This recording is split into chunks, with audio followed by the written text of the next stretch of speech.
तुम्ही पाहत आहात MCN न्यूज मराठी। जळगाव जामोद तालुक्यात येणाऱ्या सुनगाव येथील एका 36 वर्षीय तरुणाने शेतात आंब्याच्या झाडाला गळफास घेऊन आपली जीवनयात्रा संपवल्याची धक्कादायक घटना उघडकीस आली आहे।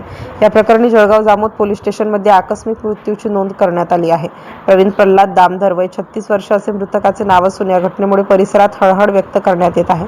रविवारी 29 मार्च 2026 रोजी रात्री 9:30 वाजेच्या सुमारास प्रवीण दामधर याने सुनगाव लगतच्या कौलखेड शिवारातील स्वतःच्या शेतात आंब्याच्या झाडाला दोरीने गळफास लावून आत्महत्या केली।